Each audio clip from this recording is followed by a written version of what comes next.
ධර්ම ශ්‍රවණාබිලාෂී සදහවත් ඔබ සියලු දෙනාටම ත්‍රිවිධ රත්නයේ ආශිර්වාදයම වේවා.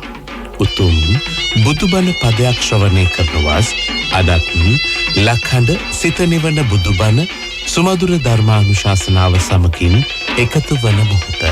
සදහවතුනි, ධර්ම ශ්‍රවණය සඳහා අපි සාදු සිත් පෙරදැරිව තැන්පත්ව සූදානම් වෙමු.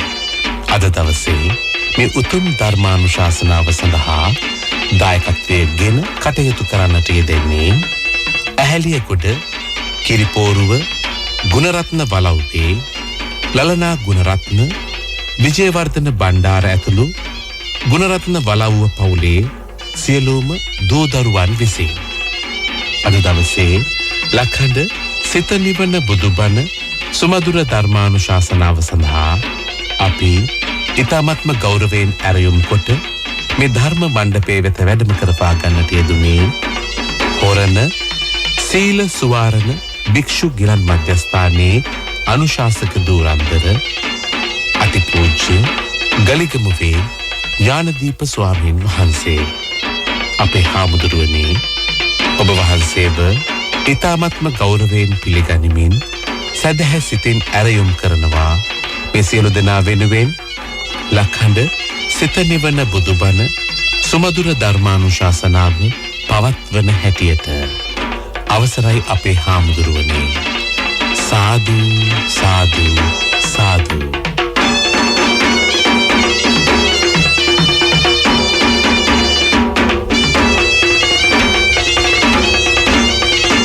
සමන්තා චක්ඛවාලේසු අත්‍රා ගච්ඡන්තු දේවතා සද්දම්මං මුනි රාජස්ස සුනන්තු සග්ග මොක්ඛදං ධම්ම ශ්‍රවණ කාලෝ අයං බදන්තා ධම්ම ශ්‍රවණ කාලෝ අයං බදන්තා ධම්ම ශ්‍රවණ කාලෝ අයං බදන්තා. නමෝ තස්ස භගවතු වරහතු සම්මා සම්බුද්දස්ස නමෝ තස්ස භගවතු වරහතු සම්මා සම්බුද්දස්ස නමෝ තස්ස භගවතු වරහතු සම්මා සම්බුද්දස්ස. හැම දිනාටම තෙරුවන් සරණ ප්‍රාර්ථනා කරමින් අද ඔබ හැම දෙනෙක්ම ඔබේ ජීවිතයට ඊටාම වැදගත් ධර්ම කාරණා රැසක් ශ්‍රවණය කරන්නයි මේ ධර්ම ශ්‍රවණයත් එක්ක එකතු වෙන්නේ. ඉතින් අද මේ ධර්මයේ ශ්‍රවණය කරන ඔබ හැම දිනාටමත් ලක්වාසී ලෝවාසී හැම දිනාටමත් මේ උතුම් ධර්ම ශ්‍රවණය නිවන් දොරටුවක් බවට පත් වේවා කියලා අපි මුලින්ම ආශිර්වාද ප්‍රාර්ථනා කරනවා. පින්වතුනි, අද අපි මේ ධර්මානුශාසනාව තුලින් ඔබට පැහැදිලි කරලා කියලා දෙන්නේ අපේ හිතේ ඇතිවන තරහව, ද්වේෂය අපි ධර්මානුකූලව යටපත් කරගන්නේ කොහොමද? ඊළඟට මේ සංසාර ගමන තුල සංසාරිකව අපි කාටත් හතුරෝ ඉන්න පුළුවන්. සාමාන්‍ය බොහෝ දෙනෙකුට සංසාර හතුරෝ ඉන්නවා. ඔබ මේ ජීවිතේ කරපු වැරැද්දක් ඔබේ අඩුපාඩුවක් නිසා නොවෙන්න පුළුවන්. ඔබට ඕන තරම් සාධාරණ කරුණු, සාධාරණ හේතු ඔබට ඉදිරිපත් කරන්න තියෙන්න පුළුවන්. මම නෙමෙයි, මෙයා වැරදි, මෙන්න මෙයා මට මෙහෙම කරා කියන. බැලූ බැල්මට ඒවා සාධාරණ වගේ පේන්නත් පුළුවන්. හැබැයි ඔබට මට අපි කාටත් නොපෙනෙන සංසාරික බැඳීම්, සංසාරික ප්‍රශ්න,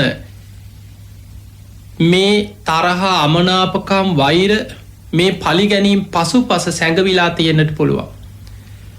අන්නේ නිසා පින්වතුනි, ඔබට කොයි තරම් සාධාරණ හේතු තිබුණත්, ඔබට කොයි තරම් තරහකාරයෙක්ගෙන් පලිගන්න අවස්ථාවක් ලැබුණත්, ඔබ කර්මඵල ගැන සිහි කරලා ඒකෙන් මගහැරලා බේරෙන්න උත්සාහයක් ගන්න. මගහැරීමෙන් ප්‍රහාණය කළ යුතු ආශ්‍රව ඔබ අහලා ඇති බුදුරජාණන් වහන්සේ සබ්බාසව සූත්‍රය කියලා මජ්ක්‍ධිම නිකායේ සඳහන් වෙනවා ආශ්‍රව ප්‍රහාණය කරන ක්‍රම 7ක්. බොහොම ලස්සන දේශනාවක් තියෙනවා බුදුරජාණන් වහන්සේ දේශනා කරපු සබ්බාසව සූත්‍රය. එහි මේ කෙලෙස් ප්‍රහාණය කරන එක ක්‍රමයක් තමයි මගහැරීමෙන් ප්‍රහාණය කළ යුතු ආශ්‍රව. සමහර වෙලාවට අපි හිතමු මේ බස් එකක යනකොට වෙන්න පුළුවන්. කෙනෙක් ඉන්නවා hina වුණත් ඇඟට එන්නේ නිකන් බැරි වෙලා හරි කකුලක් පෑගුණා. බ්‍රේක් එකක් ගහනකොට ගිහින් ඇඟේ වැදුනා. ඇයි මොකද කියලා මරා ගන්න ඉන්න පුළුවන්. වැඳලා හරි බේරෙන්න පුළුවන් නම් බේරිලා යන්න. ඔබට කොච්චර පුළුවන්කම තිබුණත් ඔබට මොන තරම් හැකියාවක් තිබුණත් ගැටෙන්න යන්න එපා. එවැනි තැන්වල මගහැරීමෙන් ප්‍රහාණය කරන්න. සමහර වෙලාවට බුදුහාඳුරෝ පෙන්න බොහොම ලස්සනට මේ මගහැරීමෙන් ප්‍රහාණය කළ යුතු ආශ්‍රව. යම් පාරක කෙනෙක් යනකොට මේ පාරේ කටු පඳුරු තියෙනවා, වලවල් තියෙනවා, අපි හිතමු බිම් බෝම්බ තියෙනවා, බොරු වලවල් තියෙනවා. ওই සමහර අපි නිකන් වර්තමාන උදාහරණ වලින් ගමු තුවක්කු බැඳපු පාරවල් තියෙනවා. කෙනෙක් හිතනවා නෑ මම මේ ඉතිපිසෝ ගාතාව කියාගෙන යන්නේ මම බුදුන් වදින කෙනා. මට ඕවා පෑගෙන්නේ නෑ කියලා හිතාගෙන යනවා. දැන් ගිහිල්ලා අනතුරේ වැටුනොත් ඉතිපිසෝ ගාතාවවත් පිරිතවත් බුදුහාමුදුරුවත් තුනුරුවන්වත් නෙමෙයි වැරදි. තමන්ගේ හිතුවක්කාරකම බුද්ධිමත් උපක්‍රමශීලීව කටයුතු නොකිරීම මගහැරීමෙන් ප්‍රහාණය කරගන්න පුළුවන් දේ මගහැරීමෙන් ප්‍රහාණය නොකිරීම. ඊළඟට බුදුහාඳුරෝ පෙන්නනවා සමහර පාරවල් වල නපුරු සත්තුයි අපි හිතමු සර්පයෝ ඉන්නවා. කෙනෙක් කියන ඔය පාරේ යන්න එපා නයා හිටියා. පොළඟෙක් ඉන්නවා. සමහරු කියන ඔය පාරේ තනි අලියා ඉන්න. අලි ඉන්න පාරක්. ඔය අලියා පන්න ගහනවා. කෙනෙක් කියනවා නෑ මට අලියා ගහන්නේ මම ඉතිපිසෝ ගාතාව කියන්නේ මං යන්නේ. මං අලි පන්නන මන්ත්‍ර දන්නවා කියනවා. ඔය වගේ මොනවා හරි හිතුවක්කාර විදිහට ඔය පාරේ ගිහිල්ලා අර අලියාගෙන් හරි සතෙක්ගෙන් හරි පාර කාලා අනතුරකට පත් වුණොත් ධර්මයේවත් අර තුනුරුවන්වත් කවුරුවත් නෙමෙයි වැරදි. කෙනෙක් කියන්න පුළුවන් අනේ මෙච්චර බුදුන් ඇඳපු කෙනාට අනේ මෙච්චර පිරිත් කියාගෙන හිටියේ මේ ධර්මයේම කියාගෙන හිටපු කෙනාට ඇයි මෙහෙම වුනේ කියලා. ඒ නිසා මගහැරීමෙන් ප්‍රහාණය කළ යුතු ආශ්‍රව මගහැරීමෙන් ප්‍රහාණය කරන්න දක්ෂ වෙන්න. නපුරු අනතුරු සහිත පාරවල් මගහරින්න. එදිනෙදා සාමාන්‍ය ජීවිතයට කොච්චර ප්‍රයෝජනවත්ද කියලා බලන්න. අනතුරු සහිත පුද්ගලයෝ අපි හිතමු ළඟ අහල පහල රණ්ඩුවක් යනවා. කාගේ හරි පැත්තක් අරගෙන මැදට පැනලා පාර්ශවයකට හිතවත්ව හරි අහිතවත්ව හරි මේක බේරන්න හරි මැදට පැනලා තමන් අනතුරේ වැටෙන්නේ නැතුව බුද්ධිමත්ව කටයුතු කරන්න දක්ෂ වෙන්න. ඒ නිසා මගහැරීමෙන් ප්‍රහාණය කළ යුතු දේවල් මගහැරීමෙන් ප්‍රහාණය කරගන්න. නපුරු සත්තු අනතුරු සහිත මාර්ග අසත්පුරුෂයෝ ඊළඟට රණ්ඩුවට මෙන පුද්ගලයෝ ඉන්න පුළුවන්. සමහර ලාවට අපි හිතමු බේබද්දෙක් ඉන්නවා. කියලා හදන්නත් බෑ. ගේ ළඟින් බැනගෙන යනවා. එතකොට මේ පුද්ගලයා එක්ක පැටලෙන්න ගියොත් ඔබට නැති ප්‍රශ්න කෙලෙස් ගොඩක් ඇති වෙනවා. නැති කරදර පොලිසි ගාන යන්න උසාවි ගාන යන්න ඊළඟට සැරෙන් සැරේ මේ ප්‍රශ්න දුරදි කියන ඔබ හොඳට බලන්න බොහෝ ප්‍රශ්න සමහර ඒවත් දිගට ගිහිල්ලා අවුරුදු ගණන් එහෙන් මෙහෙට ගහනවා මෙහෙන් එහෙට ගහනවා. ඒ පවුල් ගම් වලින් සමහර ගම් පවුල් අතර කණ්ඩායම් පාතාල කණ්ඩායම් වෙන්න පුළුවන්. එහෙන් මෙහෙ කෙනෙක් මරනවා මෙහෙන් එහෙ කෙනෙක්ව මරනවා. ඒ පලිය ගන්න තව කෙනෙකුට අනතුරක් කරනවා.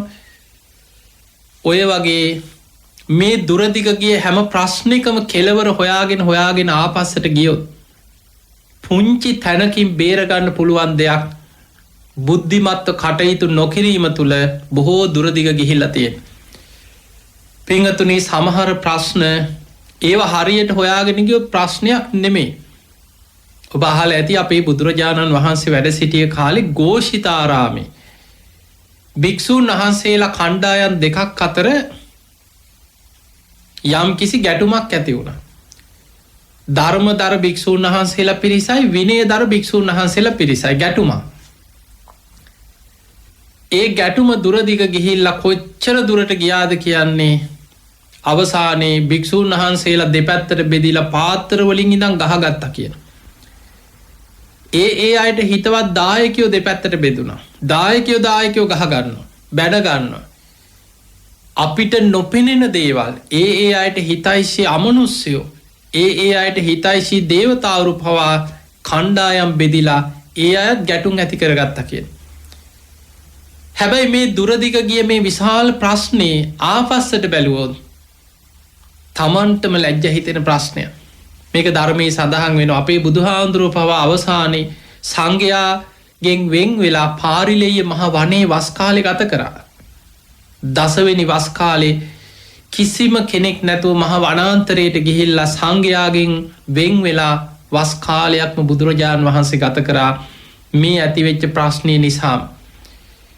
ඔබ අහලා ඇති මේ සිදුවීම. ඒ කාලේ ධර්මදර විනයදර කියලා හාමුදුරුවෝ එකම ආරාමේ කණ්ඩායම් දෙකක් හිටිය. ධර්මයේ අය ධර්මයේ ගැන බොහෝම දක්ෂයි ධර්මයේ ගැන හොඳට දන්නවා. හැබැයි අවබෝධයක් තිබිලා නැහැ. ධර්ම කතිකයි. හැම වෙලාවෙම හැම කරුණක්ම ධර්මයේ තුලින් විස්තර කරගන්න දක්ෂයි. අපි හිතමු ධර්මයේම කටපාඩම් කරගෙන ඉන්න පිරිසක් කියලා. තව පිරිසක් හිටියා විනයදර. ඒ අය හරියට විනය ශික්ෂාපද වලට මුල් තැන දෙනවා. පුංචි ඇවතේ පවා හරියට සැලකිලිමත් වෙනවා. තමන් විනය රකින්න විතරක් නෙමෙයි අනුන්ගේ විනය අඩුපාඩුත් හොයනවා. ගොඩක් එහෙමයි ඉන්නවා. තමන් සිල් රකින්න එක තමන්ට. හැබැයි සමහරු අනුන්ගේ සිල් හොයන්න යනවා. අන්න අරයා මෙහෙමයි මෙයා මෙහෙමයි කියලා ඒවා විවේචනය කරමින් අනුන්ගේ සිල් හොය අනුන් එක ගැටෙන්න යනවා. තමන්ට තේරෙන්නේ නැහැ ඒ තුල ද්වේෂය, වෛරය, කේන්තියත් එක්ක අකුසල් ගොඩක් නේ තමන් රැස් කරන්න කියලා තමන්ට තේරෙන්නේ නැහැ. ඒක අවිද්‍යාවෙන් වැහිලා. ඉතින් මේ විදිහට ഘോഷිතාරාමේ ධර්මදර විනයදර කියලා භික්ෂුන් වහන්සේලා දෙපිරිසක් හිටියා. ඔය අතර දැන් කණ්ඩායම් දෙක හැම වෙලේම කාගේ හරි අඩුවක් තමයි හොයන්නේ. හොයලා ඔන්න උඹලගේ මහ ලොකු විනය ඔන්න උඹලගේ කියලා අඩුවක් පෙන්නනවා. එතකොට ඒ අය මොකක් හරි ධර්මයේ අඩුවක් වෙන ඔන්න උඹලා මහ ලොකුවට ධර්මයේ කිව්වට බේන් උඹලගේ තියෙන ප්‍රශ්න කියලා ඔය විදියට කණ්ඩායම් දෙකක් හිටියා. ඔය අතරේ දැන් ග්‍රීස්ම කාලේ චුට්ටක් වතුර අඩු කාලයක් වැසිකිළියකට යනවා ස්වාමී වැසිකිළියට යන භික්ෂුන් වහන්සේලා පොදු වැසිකිළියක් භාවිතා කරන ආරාමේ ඇතුලේ. ඔය අතර විනයදර ස්වාමීන් වහන්සේ නමක් වැසිකිළියට ගියා. මේ වැසිකිළියට ගියාට පස්සේ සාමාන්‍යයෙන් භාජනයේට වතුර එකක් අරගෙන ගියාට පස්සේ විනය සඳහන් වෙනවා ඒවා මේ මහා ඉහළ ගරුකාපත්ති නෙමෙයි. හැබැයි බුදුහාඳුරු පෙන්නලා තිනවා වැසිකිළියකට ගිහිල්ලා වතුර භාජනයේ පාවිච්චි කරාට පස්සේ ඉතුරු වතුර චුට්ටක් ඉතුරු වුණොත් ඒ ටිකත් අවසන් කරලා අර භාජනයේ මුණින් නවලා එන්න. එතකොට ඊළඟට කෙනාට අර සමහරලාවට හිරිකිතයක් අප්පිරියාවක් ඇති වෙන්න පුළුවන්. ඉතින් ඒ නිසා භාජනයේ පාවිච්චි කරාට පස්සේ වතුර අරගෙන වතුර භාජනයේ අවසන් කළ මුණින් නවලා එන්න. දැන් විනයදර ස්වාමීන් වහන්සේ නමක් වැසිකිළියකට ගියේ. උන්වහන්සේ ඒ වෙලාවේ භාජනයේ වතුර පාවිච්චි කරාට වතුර භාගයක්වත් උන්වහන්සේට ඒ කාර්යයට ගියේ නැහැ. වතුර ගොඩක් ඉතුරු වුණා. ඉතින් උන්වහන්සේ කල්පනා කරා වතුරත් අඩුයි. දැන් මේ ටික හලන එක අපරාධේ. ඊළඟට එන ස්වාමීන් වහන්සේ මේකෙන් වතුර ටිකක් එකතු කරලා පාවිච්චි කරන්න නැතෑ කියලා අර භාජනයේ වතුර ටිකක් ඉතුරු කරලා ආව. දැන් ඒ කරුණාවට කරපු දෙයක්. දැන් මේක මේ මහා ලොකු අරුබුදයක් නෙමෙයිනේ. ඊළඟට වැසිකිළියට ගියා ධර්මදර ස්වාමීන් වහන්සේ නම. යනකොට මෙන්න වැසිකිලි භාජනයේ වතුර ටිකක් තියෙනවා. දැන් බැලුවා දැන් මේ Tamanට හිතවත් පැත්තේ කෙනෙක්ද මේක වතුර භාජනයේ ටිකක් ඉතුරු කරේ එක්වර අනික් කණ්ඩායමේ කෙනෙක්ද කියලා බැලුවා. බලනකොට මෙන්න කාරණේ අහු වුණා. විනයදර ස්වාමීන් වහන්සේ නමක් තමයි වැඩිහිටි කෙනෙක් විනයදර කෙනෙක් තමයි මේ ලොකුවට විනය කතා කරන කෙනෙක් තමයි වැසිකිළියට ගිහිල්ලා භාජනයේ වතුර ටිකක් තියලා ආවේ.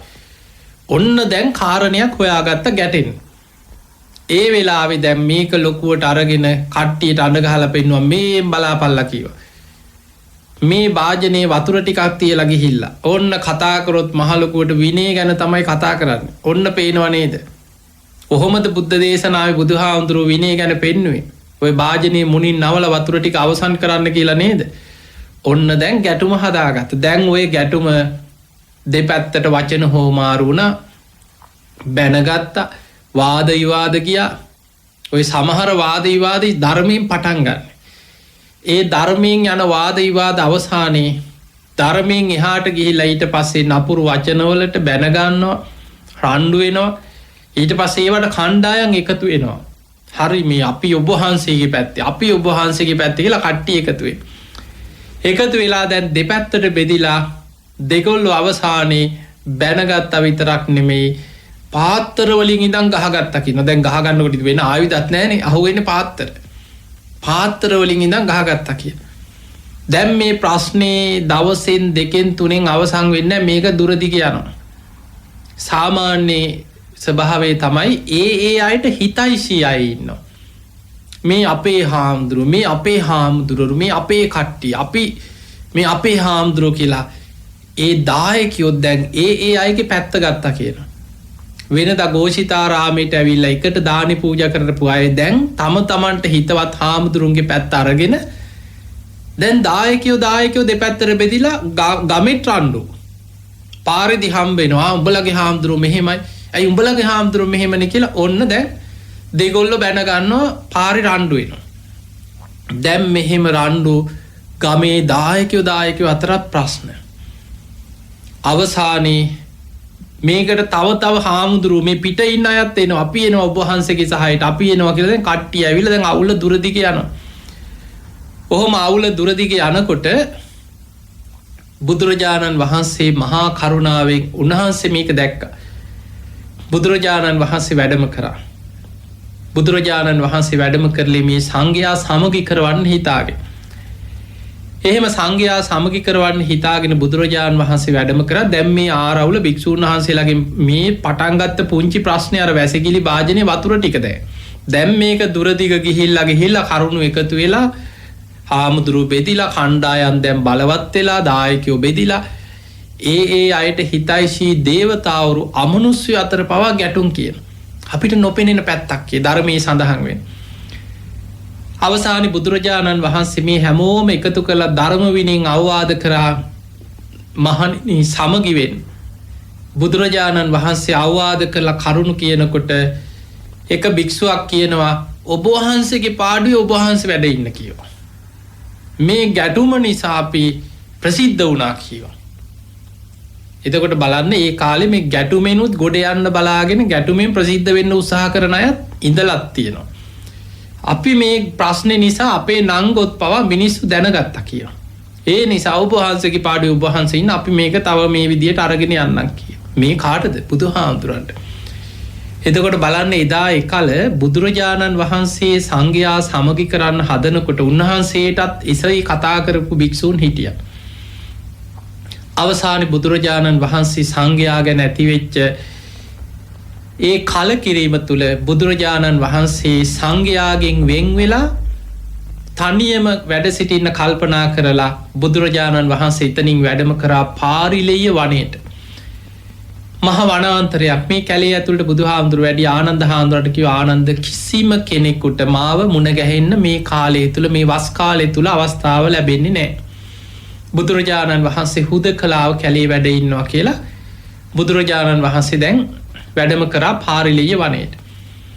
ඒ කාලේ බුදුරජාණන් වහන්සේට උපස්ථාන කරේ පාරිලෙය ඇතා වඳුරෙක්.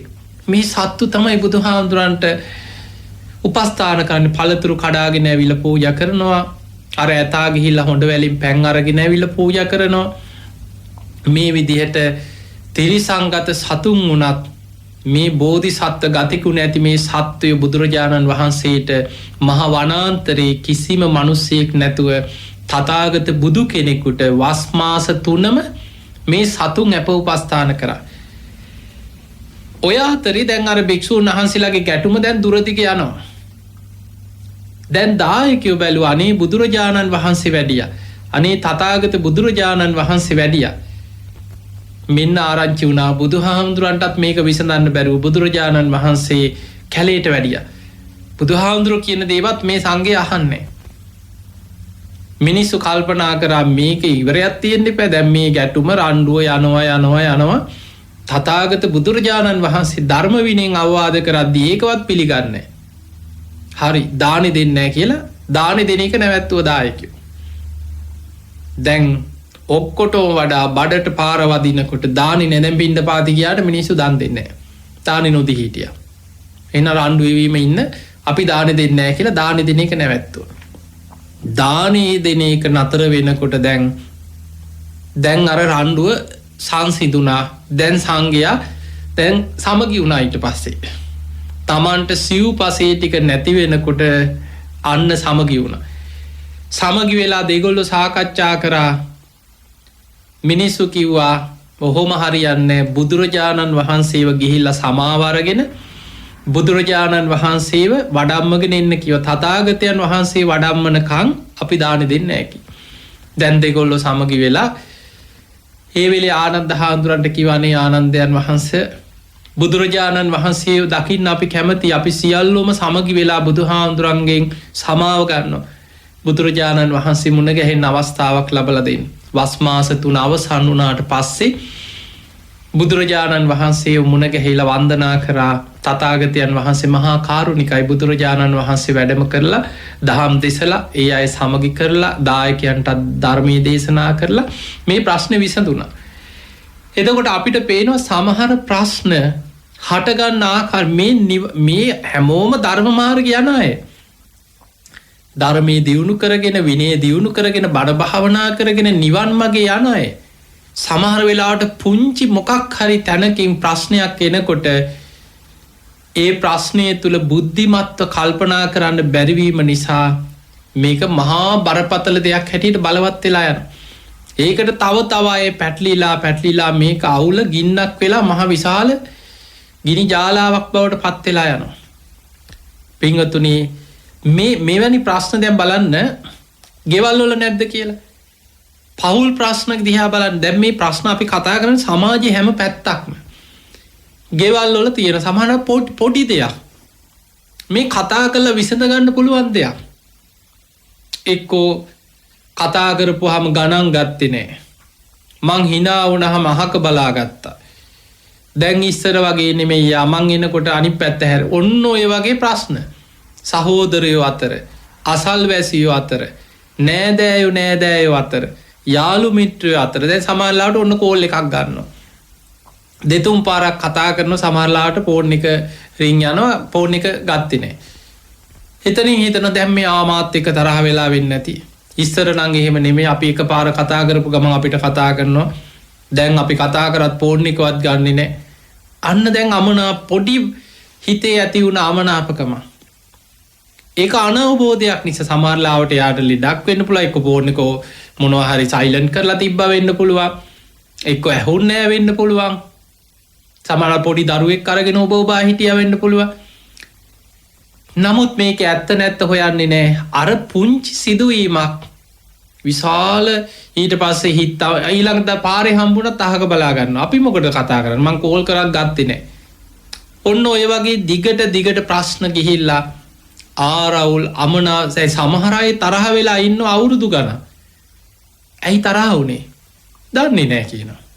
එයා ඉතින් කතා කරෙත් නැහැ, අපි කතා කරන්නෙත් නැහැ කියලා. ඔන්න හේතුව. ඒකට සමහරු අවුරුදු ගණන් වෛර හිතෙන් වෛර කරනවා, බනිනවා, දොස් කියනවා, අඩුපාඩුකම් කියනවා. හැබැයි මොකද්ද හේතුව කියලා ගත්තොත් හේතුවකුත් නැහැ. එතකොට මේ වගේ මේක තමයි හිතවල තියෙන ස්වභාවය. පින්වතුනි මතක තියාගන්න ඔබ මම අපි කවුරුත් මේ ඉපදෙමින් මැරෙමින් සංසාරේ යන්නේ රාග, ద్వේෂ, මෝහ මේ අකුසල් නිසා. ද්වේෂය කියලා කියන්නේ මේවා ආශ්‍රව ධර්ම හැටියට, අනුසේ ධර්ම හැටියට මේ හිත අභ්‍යන්තරේ බැසගෙන මේවා පල් වෙච්ච කෙලෙස් හොයන්න බෑ. සමහර ඒවා හැංගිලා තියෙන්නේ. නිකන් හිතන්න මේ බණ අහනකොට සමහර වෙලාවට හොඳට බණ අහනකොට බුදුන් අදිනකොට පන්සලට ගියාම හිත නිවිච්ච වෙලාවට තමන්ගේ හිත දිහා බලපුවාම අපිට නම් කෙලෙස් නෑ වගේ සමහරුන්ට. අනේ අපිට නං එහෙම තරහ යන්නේ අපි නං එහෙම නෑ අපේ හිත නං එහෙම නෑ කියලා බොහෝ දෙනෙක් කියන්න. අලු යට ගිනි පොකුරු වගේ තමන්ට පොඩි දෙයක් වෙච්ච ගමන් සැනින් ඇවිස්සිලා එනවා. හොයන්න බෑ කොහෙද මේ ද්වේෂ තිබ්බේ කියලා. පටික නිමිත්තත් එක්ක අයෝනිසෝ මනසිකාර යෙදෙනකොට සැනින් ඇවිස්සිලා එනවා. නෝපන් ද්වේෂය උපදිනවා උපන්නා වූ ද්වේෂය බලවත් වෙනවා. පටික නිමිත්තයි අයෝනිසෝ මනසිකාරය අන්න ද්වේෂයට බලවත් වෙන කාරණ. ඊළඟට පින්වත්තුනි මතක තියාගන්න නිවන් දකින්නකම් රහත් වෙනකම් මේ වගේ ප්‍රශ්න සංසාරේ ඇති වෙන්න පුළුවන්. ඒවා බුද්ධිමත්ව ධර්මයේ තුලින් තේරුම් ගන්න දක්ෂ වෙන්න. සමහර වෙලාවට දැන් බලන්න මේ සංසාරික බැඳීම් මත කෙනෙක් විවාහ වෙන්නේ සමහර සංසාර බැඳීමක් මත. කෙනෙකුට හිත යන්නේ ආදරයක් ඇති වෙන්නේ. දෙමව්පියෝ දරුවෝ සහෝදරයෝ ඥාතීන් මේ බැඳීම් සංසාර බැඳීම් සහෝදර බැඳීම් ඥාති බැඳීම් අවුරුදු ගාණක් තිබ්බ හිතවත්කම් යාළු මිත්‍රකම්. හැබැයි ඒ අතරම පුංචි දෙයකට සමහර වෙලාවට හිතේ අමනාපකම් තරහව වෛරය කේන්තිය අවුරුදු ගණන් මේ ප්‍රශ්න තියෙන්නත් පුළුවන්. හැබැයි මතක තියාගන්න ඒ අතර ආයි කාලෙකට පස්සේ ඒ අය සමගි වෙනවා. දැන් ඔබ බලන්න සමහර සිදුවීම් මේ සසරේ පාරමී පුරාගෙන යන අය සමහර පැටලිච්ච තැන් ඔබ හිතන්න. ඔබ දන්නවා දුටුගැමුණු රජ්ජුරුවෝයි සද්ධාතිස්ස රජ්ජුරුවෝයි දෙන්න. විහාර මහා දේවියගේ කුසේ පිළිසිඳ ගත්තේ මේ පුංචි චරිත නෙමෙයි. විහාර මහා දේවිය කියලා කියන්නේ කල්ප ලක්ෂයක් පාරමී පුරාගෙන යනවා. මතු බුදු වෙන මෛත්‍රී බුදුරජාණන් වහන්සේගේ මෑණියන් බවට පත්වෙන්න පාරමී පුරණ කෙනා. මව් පදවිය ප්‍රාර්ථනා කරනවා බුදු වෙන ආත්මේ බුදු කෙනෙක්ගේ කල්ප ලක්ෂයක් පෙරම් පුරන්න ඕනේ. කාවන්තිස්ස රජ්ජුරුවෝ කියන්නේ මෛත්‍රී බුදුරජාණන් වහන්සේගේ පියාණන් බවට ගිහි කල පත්වෙන්න කල්ප ලක්ෂයක් පෙරම් පුරපු කෙනෙක්. එතකොට මේ ඔක්කොම බෝධිසත්ව පාරමී පුරණ චරිත. ඔය අතර විහාර මහාදේවියගේ කුසේ දරුවෝ හැටියට පිළිසිඳ ගත්තේ අසංකේයකුත් කල්පලක්ෂයක් පාරමී පුරපු දෙන්නේ.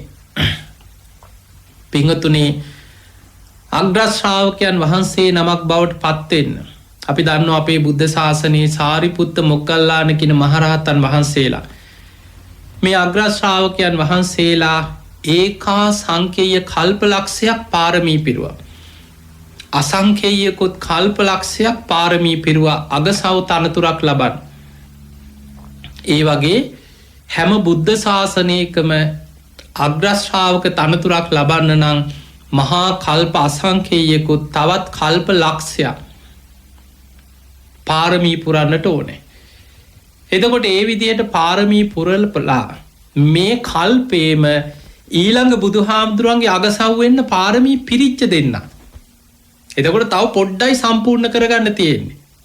සසරේ අසංකේයකොත් කල්ප ලක්ෂයක් පාරමී පුරාගෙනවා මේ මහා බඩ්ඩ කල්පේ පස්වෙනුව පහළ වෙන මෛත්‍රී බුදුරජාණන් වහන්සේගේ අගසව් තනතුරු ලබන්න පාරමී පුරපු දෙන්න. ගෞතම බුදුරජාණන් වහන්සේත් පිරිනිවන් පාල බොහෝ කාලෙකට පස්සේ දෙව්ලොව ඉඳන් මනුලොවට ආව. මේ ආවෙම පාරමී පිරිලා බුද්ධ ශාසනය දියුණු කරලා වෙහෙර විහාර හදලා ශාසනයේ බබලවල තවත් පාරමී ටිකක් පුරෝගෙන යන්න පල්ලෙහාට ආවේ දෙව්ලොවින් පහළට ආවේ. හැබැයි මේ දෙන්නා දුටුගැමුණු රජ්ජුරුවෝයි සද්ධාතිස්ස රජ්ජුරුවෝයි පාරමී පුරාගෙන යන අගසව් තනතුරු ප්‍රාර්ථනා කරගෙන යන දෙන්න වුණත් මේ මනුලොව ඇවිල්ලා දෙන්න රණ්ඩුන් නැද්ද කියලා හිතන්න. දෙන්න ප්‍රශ්න ඇති කරගත්තා රජකම වෙනුවෙන්. පිය රජ්ජුරුවන්ගේ මරණින් පස්සේ සද්ධාතිස්ස රජතුමා රජකම අපේක්ෂාවෙන් කඩොල් ඇතයි විහාර මහාදේවිය අරගෙන ගිහිල්ලා මොකද රාජ්‍ය වෙනුවෙන් කඩොල් හස්තිරාජය ඒ වගේ මව් දේවිය අවශ්‍යයි රාජ්‍ය පිණිස. හැබැයි සද්ධාතිස්ස රජ්ජුරුවෝ අරගෙන ගිය දුටුගැමුණු කුමාරය රජකම ඉල්ලගෙන ආවා. දැම් දෙන්න රජකමට අවසානයේ සේනා සංවිධානය කරගෙන දෙන්න යුද්ධ කරගත්ත සහෝදරයෝ දෙන්න. ඔබ මේ යුද්ධ ගැන අහල ඇති අපේ ඉතිහාස සඳහන් වෙනවා දුටුගැමුණු රජ්ජුරුවයි සද්ධාතිස්ස රජ්ජුරුවෝ යුද්ධ කරගත් අවස්ථා ගැන. එක වතාවක් නෙමෙයි 3-4 වතාවක් දෙන්න යුද්ධ කරගත්තා. දැන් ওই යුද්ධවලට මැදි වෙලා දෙන්නටම පක්ෂපාතීව හිටපු මිනිස්සු මැරුම් කෑවේ නැද්ද? මිනිස්සු මැරුණා. අපි දුටුගැමුණු රජ්ජුරුවන්ගේ පැත්තේ. එතකොට සමහරවිට අපි සද්ධාතිස්ස රජ්ජුරුවන්ගේ පැත්තේ. අපි මරාගෙන උනම් මැරෙන්න ඉන්න අපේ රජ්ජුරුව වෙනුවෙන්. ඔන්න අනිත් අයගේ දුටුගැමුණු රජ්ජුරුව වෙනුවෙන් අපි ජීවිතේ උනක් පූජා කරන්න ඉන්නවා කියලා. ඉතින් ඔය වගේ කට්ටිය දෙපැත්තේ ඒ අනට අනුව දෙන්න යුද්ධ කරගත්තා. ඔය වගේ එක අවස්ථාවක දුටුගැමුණු රජ්ජුරුව සද්ධාතිස්ස රජ්ජුරුවන්ගේ සේනාවට කොටු වෙනවා. හරි ලස්සන සිදුවීම් තියෙනවා මේ ඉතිහාසයේ. දවසක් දුටුගැමුණු රජ්ජුරුවෝ ඔය යුද්ධය අතර සද්ධාතිස්ස රජ්ජුරුවන්ගේ සේනාවට කොටු වුණා. එදා යන්තම් දුටුගැමුණු රජ්ජුරුව අමාත්‍යවරයයි අස්සයයි දැන් රජ්ජුරුවෝ ওই 3 දෙනා විතරයි. මිනිස්සු දෙන්න යා සතයි කැලේ පැනලා හැංගුණා. මහා කැලේ වට කරලා දැන් සද්ධාතිස්ස රජ්ජුරුවන්ගේ සේනාව කැලේ වට කරලා හිටියේ. එදා රෑ එළි වෙනකන් දුටුගැමුණු රජ්ජුරුවෝ දැන් සතුරන්ට කොටු වෙලා කැලේ ඇතුලේ හිටියා. මහා රාත්‍රී දැන් හරි බඩකිනි. දරාගෙන හිටියා එළි වෙනකන්. යන්තම් උදේ පාන්දර අරුණෝදේ වැටෙනවා. ඉරේලිය එනකොට දැන් එළිය වැටුණාට පස්සේ කොහොම හරි පැන ගන්න පාරක් හොයාගෙන කල්පනා කරේ රෑ එළි වෙනකන් හිතන්න කොච්චර බයකින් ඉන්න ඕනද කියලා. උදේ පාන්දර අමාත්‍යවරයාට කතා කරලා කිව්වා අමාත්‍යවරේ මට හරි බඩකිනි කන්න දෙයක් නැද්ද ඇහුවා. රජතුමනි එක කෑම එකක් තියෙනවා එකයි කිව්වා ඉතුරු වෙලා තියෙනවා. දැන් අර රජ්ජුරුවනේ එක පාර්සලේ රජ්ජුරුවන්ට දුන්න රජතුමනි රජ්ජුරුව මේක පිළිකාරගෙන රජ්ජුරුව කුසගින්න නිවා ගන්න. බලන්න මේ යුද්ධ කරගත්තත් මේ ගැටුම් ඇති කරගත්තත් සංසාර පුරුදු පාරමී පුරන බෝධිසත්වරු. දුටුගැමුණු රජ්ජුරුව අර කෑම එක අතට අරගෙන කල්පනා කරා මම කවදාවත් සංඝයාට නොදී ආහාරයක් අරගෙන නැහැ. අර කෑම එක ආපහු දුන්න අමාත්‍යවරයාට. දීලා කිව්වා මේක 4ට බෙදන්න කිව්වා. මේ පොඩි කෑම එකක්. එක බත් පාර්සලයක් කියලා නිකන් හිතමු. 4ට බෙදන්න කිව්වා. අමාත්‍යවරයා බැලුවා රජ්ජුරුවෝයි මායි අස්සයයි 3 දෙනයි. සතාට ටිකක් දුන්නත් 3 දෙනයි. 4ට බෙදන්නේ. එතකොට දුටුගැමුණු රජ්ජුරුවෝ කියනවා මම කවදාවත් සංඝයාට නොදී ආහාරයක් අරගෙන නැහැ. 4න් 1 පංගුවක් සංඝයාට වෙන් කරන්න කිව්වා. අමාත්‍යවරයාට ඉතින් hina යන්නත් ඇති. අමාත්‍යවරයා අහනවා රජතුමනි අපි මේ ඉන්නේ මාලිගාවේ නෙමෙයි දන් දෙන තැනක නෙමෙයි කැලේ. අපි මේ සතුරන්ට කොටු වෙලා කැලේ හැංගිලා ඉන්නේ. දන් දෙන්න පස්සේ බැරිය. රජ්ජුරුවෝ මේක කන්න කිව්වා. කුසගින්න නිවා ගන්න. මෙහෙ කොහෙද ඇහුවා මේ හාමුදුරු දාන පිළිගන්න. එතකොට දුටුගැමුණු රජ්ජුරුවෝ කියනවා හා එහෙම කියන්න එපා. මම කවදාවත් සංඝයාට නොදී ආහාරයක් අරගෙන නැහැ. ඒ නිසා මම දැන් සත්‍යක්‍රියාවක් කරනවා කියලා දුටුගැමුණු රජතුමා 4 දිසාවට වන්දනා කරා. තෑත් නළලි තියාගෙන 4 දිසාවට වන්දනා කරලා අධිෂ්ඨානයක් කරා මම හැමදාම ආහාර ගත්තේ සංඝයාට දන් දීලා. අද මගේ මේ බත්පත අද ප්‍රණීත විදියට දාන දෙන්න දෙයක් නැති වුණත් අද උදේ මේ මට ලැබෙන කුසගින්නේ ඉඳලා හරි අද මට මේ ලැබිච්ච බත්පතෙන් සංඝයා වෙනුවෙන් වෙන් කරපු කොටස පිළිගන්න සුදුසු භික්ෂුවක් මගේ සද්ධාව මගේ අධිෂ්ඨානය මගේ සිතුවිල්ල දැකලා පැමිණෙත්වා කියලා අධිෂ්ඨානයක් කරා. එදා උදේ පාන්දර පිණ්ඩපාතික තිස්ස මහරහතන් වහන්සේ සිවුරු පොරවනවා ගමක පිණ්ඩපාතේ වඩේ.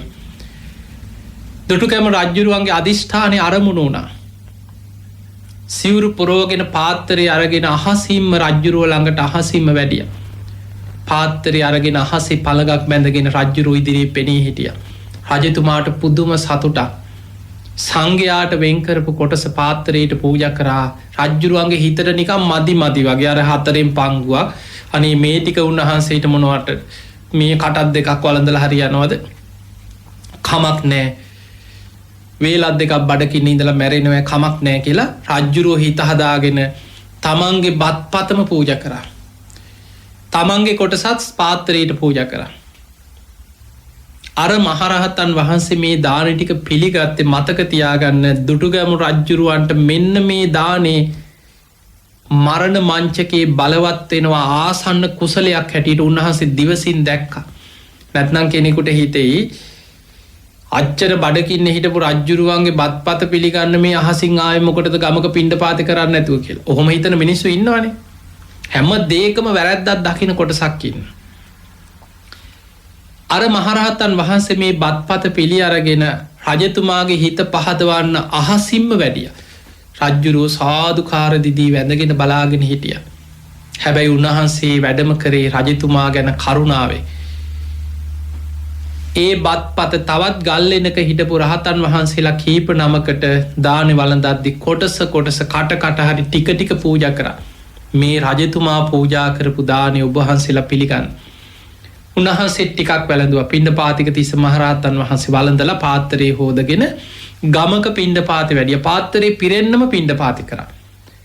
පාත්තරේ පිරෙන්නම පිණ්ඩපාතේ කරගෙන අහසින්ම ආපහු ආව රජුරුව ළඟට පාත්තරේ අරගෙන. ඇවිල්ලා කිව්වා රජතුමනි ඔබ පූජා කරපු දානේ වැළඳුවා. ඒ වැළඳුවේ තවත් සංඝයා කීප නමක් එක්ක බෙදාගෙන දානේ වැළඳුවා. හැබැයි මේ දානේ ටික රජතුමාටයි අමාත්‍යවරයටයි අස්වැයටයි පිළිගන්න කිව්වා. රජුරු බය වුණා. සංඝයාගේ දේ කැපයිද? සාමාන්‍ය එහෙම හිතන ගොඩක් අයට සමහරවිට හාමුදුරු කෙනෙක් ඉතුරු වෙන දෙයක් කැමැත්තෙන් දෙන. මතක තියාගන්න සංඝයාගේ අවසරෙන් දෙන දේ කැපයි. ස්වාමින් වහන්සේ නමක් දෙනවා.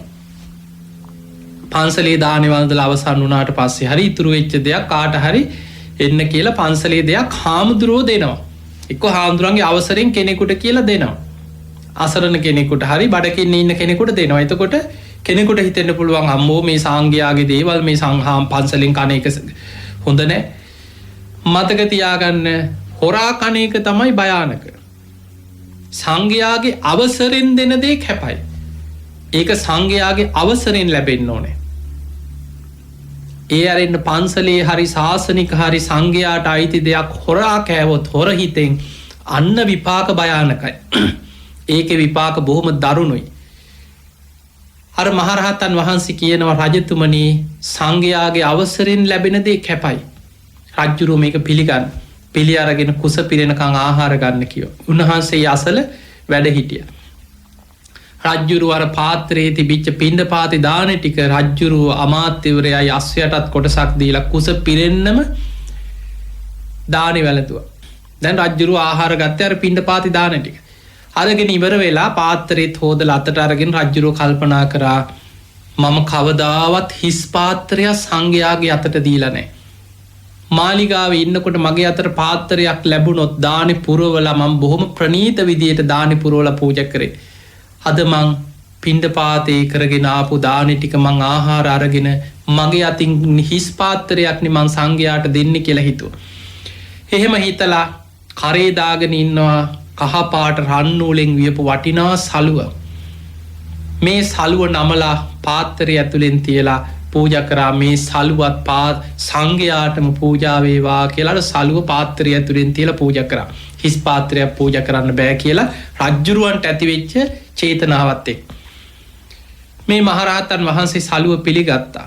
කහපාට සලුව රජ්ජුරුව පූජා කරපු පිළිගෙන අහසින්ම රජ්ජුරුවන්ගේ හිත පහදින්න වැඩිය. ඔන්න බලන්න ඒ කාලේ අපේ රටේ හිටපු රජවරු කොච්චර සද්ධාවන්ත රජවරු රජකම් කරපු රටක්ද කියලා හිතන්න. එදා ඔන්න දුටුගැමුණු රජුරෝ කොහොම හරි මෙතනින් බේරිලා මග හැරලා අර අනතුරෙන් බේරුණා. ඔය අතරේ ඔය වගේ අවස්ථා කීපයකදීම සද්ධාතිස්ස රජුරුවන්ගේ සේනාවට දුටුගැමුණු රජුරෝ කොටු වෙනවා. දුටුගැමුණු රජුරුවන්ගේ සේනාවට සද්ධාතිස්ස රජුරෝ කොටු වෙනවා. ඔය අතරේ බොහෝ මිනිස්සු දෙපැත්තේ කණ්ඩායම් වල මිනිස්සු කීප වතාවක් ඔය ගැටුම් වලින් මැරුම් කෑවා. බොහෝ පිරිසක් දෙන්න කොහොම හරි බේරි යුද්ධ කරගත්තා. ඔය අතරේ එක් අවස්ථාවක ඔබ කවුරුත් දන්නවා මේ සිදුවීම සද්ධාතිස්ස රජුරුව කොටු වුණා දුටුගැමුණු රජුරුවන්ගේ සේනාවට. කොටු වෙච්ච ගමන් අවසානයේ බැලුවා හැදුවලා ජීවිතේ බේරගන්න එපාද. එහෙමම දිව්වා දුවනකොට පන්සලක් තිබ්බ පන්සලට දිව්වා. අද තියෙනවා ඔය බුත්තල පැත්තේ තියෙන දෙමට මල් විහාරය කියලා මේ විහාරස්ථාන. ඔන්න ඔය පන්සලට තමයි ගිහිල්ලා ඒ කාලේ මහරහතන් වහන්සේලා බොහෝ පිරිසක් වැඩ හිටිය භූමිය, පුණ්‍ය භූමිය ගිහිල්ලා පන්සලේ හැංගුණා. දැන් රජ්ජුරුවෝ සේනාවත් එක්ක දුටුගැමුණු රජ්ජුරුවෝ සේනාවත් එක්ක පන්සල වට කරා. කොයි වෙලේ හරි එළියට එන්න එපා. පන්සල වට කරා. වට කළා රජ්ජුරුවෝ පිරිසත් එක්ක ආව පන්සලට. මහරහතන් වහන්සේලා දැනගත්ත දැන් රජ්ජුරුවෝ එන්නේ මේ සද්ධාතිස්ස කුමාරයව ඇදගෙන යන්න එන්නේ. සේනාවත් එක්ක ඇවිල්ලා. බොරුවක් කියන්නත් රහතන් වහන්සේලා මාර්ගඵලලාභී. ඇහුවොත් නෑ කියන්නත් බෑ. කිව්වොත් අනතුරක්. අරගෙන ගිහිල්ලා වද දෙනවා, එක්ක මරන්න පුළුවන්. දැන් යුද්ධෙකනේ. ඒ වෙලාවේ ඇඳ අස්සට හැංගෙන්න කියලා අර පන්සලේ ඇඳ අස්සේ දැන් බලන්න සද්ධාතිස්ස කුමාරයා ඇඳ අස්සේ හැංගුනේ අන්තිමට බේරෙන්න. ඇඳ අස්සේ හැංගුවා. දුටුගැමුණු රජ්ජුරුවෝ සේනාවත් එක්ක ආව පන්සලට ඇවිල්ලා ස්වාමින් වහන්සේලාට වන්දනා කරලා ඇහුවා, ස්වාමීනි මට සමා වෙන්න අවසරයි, තිස්ස මෙහි ආවද කියලා ඇහුවා. දැන් භික්ෂුන් වහන්සේලාට නෑ කියන්නත් බෑ, බොරුවක් වෙනවා. ඉන්නවන්න අතන කියන්නත් බෑ, අරගෙන ගිහිල්ලා මරනවා. ඒ වෙලාවේ භික්ෂුන් වහන්සේලා නුවණින් කල්පනා කළා. ඒවට කියන නිපක කියලා, උපක්‍රමශීලී නුවණ. බුද්ධිමත් මගහැරීමෙන්, අන්න ඒවා තමයි මගහැරීමෙන් බුද්ධිමත් නුවණින් බේරෙන අවස්ථා. උන්වහන්සේලා කල්පනා කරලා බොරුවකුත් නොවන විදියට, අනතුරකුත් නොවන විදියට කියනවා, තිස්සයා ඇඳ නැත කියනවා. ඇඳ උඩ කොහොමත් නැහැනේ, ඇඳ අස්සනේ ඉන්නේ. තිස්සයා ඇඳ නැත කියනවා. රජ්ජුරුව බුද්ධිමත්. රජ්ජුරුවන්ට තේරුණා, අනේ මම්ම නිසා, අපි නිසා, මේ සහෝදරයන්ගේ ගැටුම නිසා සංඝයා කොච්චර අපහසුතාවයකට පත් වෙනවද? මේ සිල්වත් ගුණවත් සංඝයා නේද අපහසුතාවයට පත් වුණේ. අනේ ස්වාමීනි මට සමා වෙන්න, එහෙනම් මං යනවා කියලා වන්දනා කරලා දුටුගැමුණු රජ්ජුරුවෝ ගියා. හැබැයි ගියේ පන්සල ඈතින් වට කරගෙන හිටියා. කොයි වෙලේ හරි එළියට එන්නේ නැත. ඔය ඇඳ අස්සේ ඉඳලා එළියට ආවහම, පන්සල් සීමාවෙන් එළියට ආවහම මං අල්ල ගන්නම් කියලා වටේට ආරක්ෂාව යොදාගෙන හිටියා. භික්ෂුන් වහන්සේලා බලාගෙන හිටිය. දැන් රාත්‍රී කරුවලේ කොහොම හරි මෙයාව මෙතනින් පන්න ගත්තොත් ජීවිතේ බේරලා යවන්න පුළුවන්. නැත්නම් දුටුගැමුණු රජුරුවන්ගේ සේනාවට කොටු වෙලා මැරුම් කන්නත් පුළුවන්. ඒ වෙලාවේ භික්ෂුන් වහන්සේලා නුවණින් කල්පනා කරලා කොහොමද මේ පන්සල් භූමියෙන් ඈතට අරගෙන ගිහිල්ලා මෙයාව මෙතනින් යවන්නේ? අපවත් වෙච්ච ස්වාමීන් ඉස්සර ඒ ආරාමවල 100,000 ගණන් භික්ෂුන් වහන්සේලා වැඩ ඉඳලා තියෙනවා. ගිලන් වෙච්ච ස්වාමීන් වහන්සේ නමක් රාත්‍රී අපවත් වුණාට පස්සේ උන්වහන්සේගේ දේහය ඇඳක තියාගෙන අමු සොහොනට අරගෙන යන විදිහට තිස්ස කුමාරයව ඇඳ උඩ තියලා සිවුරු වලින් වහලා එතුවා. ඔතලා භික්ෂුන් වහන්සේලා ඇඳ පිටින්ම උස්සගෙන කරේ තියාගෙන දැන් අර සොහොන පැත්තට භික්ෂුන් වහන්සේලාත් එක්ක අරගෙන යනවා, කොහොම හරි මේ ජීවිතේ බේරන්න. එහෙම යනකොට දුටුගැමුණු රජ්ජුරුවන්ට සේනාවයයි කිව්ව, අන්න අර පැත්තෙන් ඇඳක තියාගෙන කෙනෙක් අරගෙන යනවා, තිස්ස වෙන්න පුළුවන් කිව්ව. දුටුගැමුණු රජ්ජුරුවෝ සේනාවත් එක්ක ඒ පැත්තට ආවා.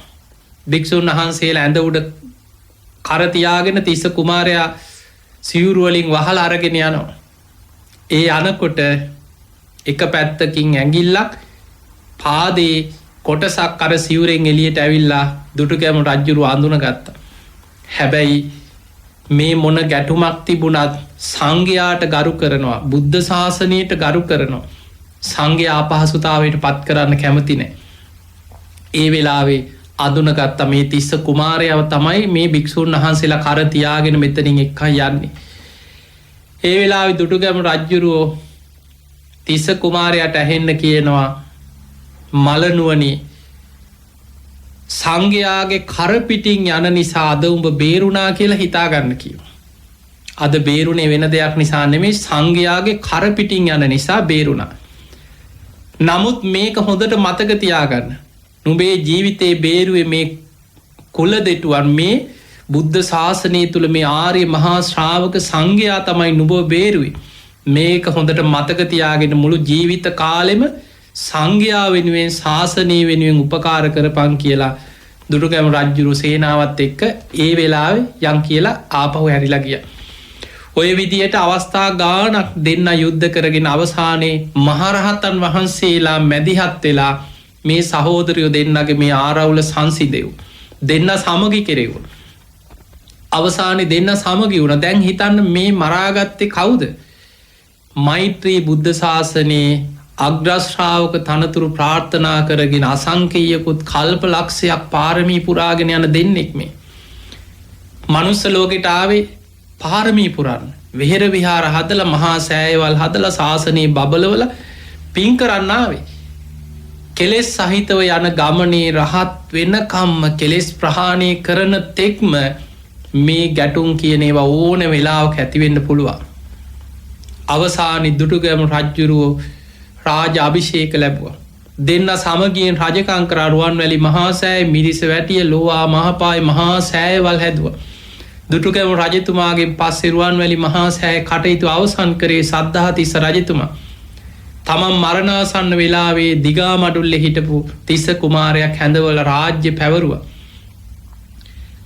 සද්ධාතිස්ස රජතුමාත් බොහෝ වෙහෙර විහාර කරවලා ශාසනයේ බබලවල දෙන්නම පින් කරගෙන පාරමී පුරාගෙන දෙන්න දිව්‍ය ලෝකෙ ගියා. අද දෙව්ලොව මෛත්‍රී බුදුරජාණන් වහන්සේ අනාගතයේ බුද්ධත්වයට පත් වෙනකොට මේ අය මනුලොවට ඇවිල්ලා අග්‍රශ්‍රාවක තනතුරු ලබනවා. ඒ නිසා පින්වතුනි මේ පාරමී පුරාගෙන යන සංසාර ගමනේ කෙලෙස් සහිතව යන ගමනේ ඔබ අපේ ජාතක පොත බලන්න. අපේ බෝසතාණන් වහන්සේ මේ දීර්ඝ සසර ගමනේ පාරමී පුරාගෙන යන ආත්ම භාවවල කොච්චර සමහර වෙලාවට යුද්ධ ගැටුම් ආරවුල් රාජ්‍ය අතර ගැටුම් රජවරු අතර ගැටුම් කොච්චර ප්‍රශ්න ගැටලු මේ කෙලෙස් සහිතව යන ගමන. ඒ නිසා හැම වෙලාවෙම සිහියෙන් බුද්ධියෙන් කටයුතු කරන්න දක්ෂ වෙන්න. සමහර පුංචි දේවල් අපි කියන නියපොත්තෙන් කඩන්න තියෙන එක පොරවෙන් කපන්න මට්ටමට බලවත් වෙනකන් තියාගන්න. ගෙදර පුංචි ප්‍රශ්නයක් කතා කරලා විසඳ ගන්න පුළුවන්. දුර දිග ගිහිල්ලා සමහරලාවට පවුල ආරවුල් වෙලා සමහරු අන්තිමට දෙන්න නීතියෙන් වෙන් වෙලා දරුවොත් අවුල් වෙලා අන්තිමට දරුවන්ටත් දෙමව්පියෝ නැහැ. නඩු හබ කියාගෙන ලොකු අවුල් ඇති කරගෙන පවුල් වල ප්‍රශ්න විසඳෙන. සමහරලාවට ඒවට මැදිහත් වෙනවා නෑදෑයෝ සහෝදරයෝ අසල්වැසියෝ.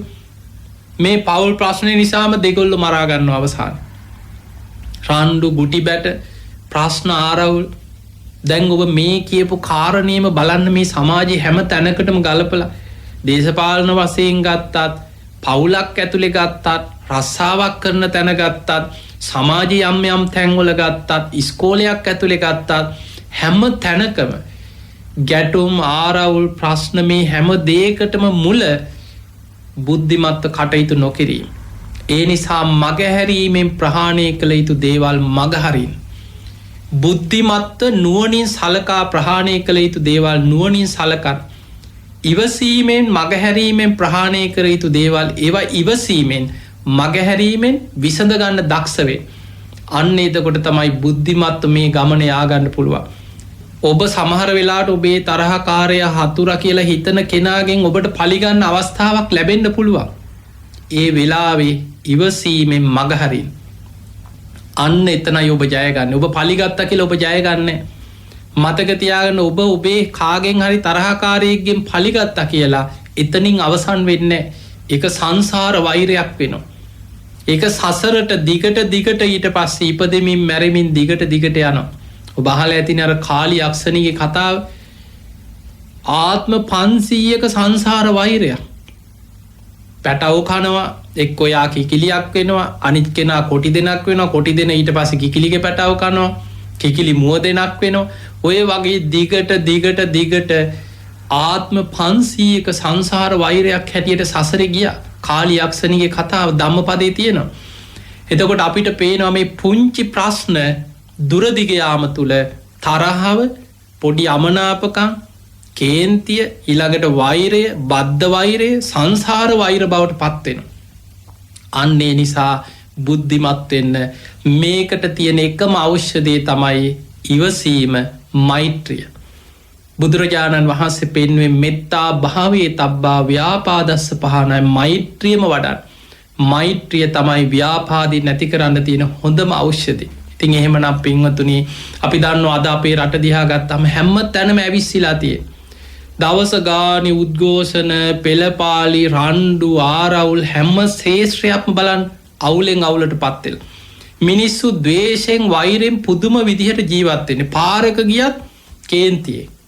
වාහනයක් බලන්න පොඩි වැරද්දක් වෙච්ච ගම එක්ක බැනගෙන සමහර මහා නරක වචන කියාගෙන පොල්ලක් අරගෙන පිහියක් අරගෙන බහින්නේ අර අනිත් ඩ්‍රයිවර්ට ගහන්න.